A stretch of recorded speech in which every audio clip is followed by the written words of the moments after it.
Hey everybody, it's Ashley from Holding On Dog Training, and we're going to talk about what's in our toolbox. So basically I have a bunch of different tools that we use here at Holding On Dog Training, and we're just going to go through them one at a time, and hopefully this will help you. So basically I like to use a standard leash, 6 foot. That gives me a little bit more diversity on what I want to do with it. We also use the basic slip lead. This is good for dogs that are a little bit nervous. We can get them in and out of the kennel a little bit better. And basically this is what we use to start with. Bonker. This is a bonker. Everybody always asks what a bonker is. Basically, it's a standard towel wrapped up, rubber bands on the ends, and you just use this as a distractant, like whining in the kennel, throw it at the kennel, stops.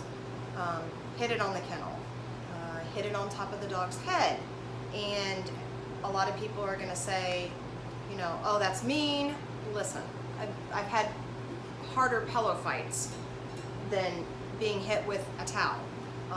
It works great. It's safe.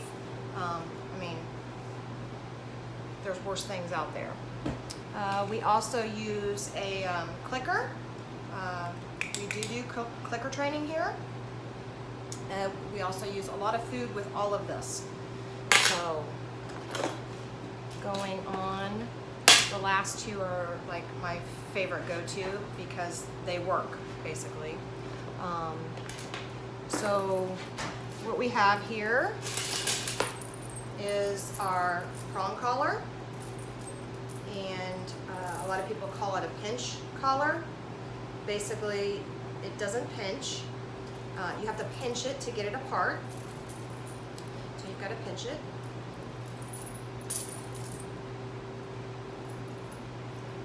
Pinch it back.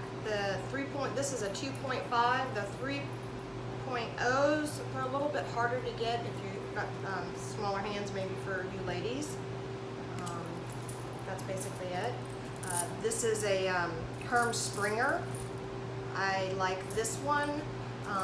Basically there's a plate in the front, so let me show you that. So what you're doing is you're eliminating a lot of pressure on that trachea. I also like this because the prongs actually from the middle, I don't know if you can see that, are going in the opposite direction, so it's evenly distributed pressure across the neck. The ones that you can get in, you know, your local pet stores, they're great. I mean, if in a pinch, if you want something like that, you can see these. The prongs are actually going all in the same direction. So I really like this Herm Sprenger better. One of the things that I hear all the time is this is barbaric. Even my husband says it. He's like, oh, it looks so bad. Basically, it looks worse than it is. This is just to give a little bit of information. You can see, hold it up, at no time, does it keep pushing. I mean, it is what it is. It's just a little bit. There's nothing digging in. The Herm Sprenger also has these rounded tips. I really like that. It's just a hello. So based on that, here's what a lot of people are using. Choke chain, and it looks so much nicer than the prong collar.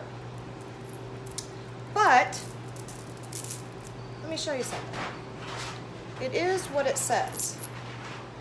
So if you look at my arm, it's literally choking my arm. Not only does it do that, it chokes the dog. I don't know how many times any of you have heard the dogs, you know, doing a lot of that. They're pulling on it so hard.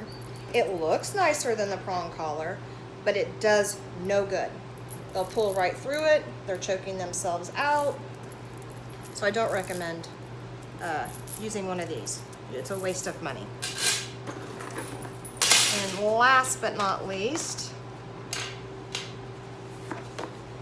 e-collar. Wonderful tool. Inside the box. You've got your remote. You have your receiver. Let me get this out. This actually goes on the dog. All of the e-collar training is done on low level. They have to learn the collar. Another great thing about this, and I'm going to, put a shout out to someone, is in your box that you get for your e-collar remote receiver is an instruction pamphlet, very clear, but also it'll list some YouTube videos that you can go on and watch for do-it-yourself. This comes from e-collar Technologies. This is a ET300.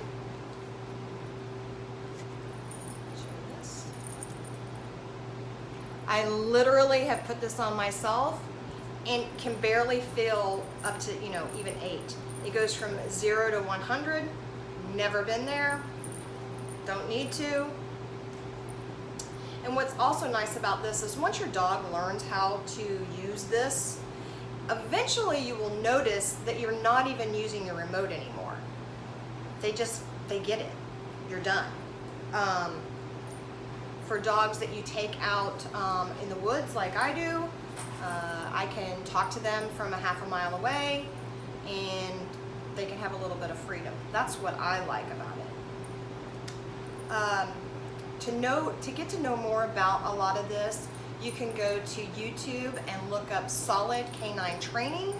Solid Canine Training. Jeff Gellman, he's been doing this for many, many, many, many years. I highly recommend his videos. There's thousands of them out there.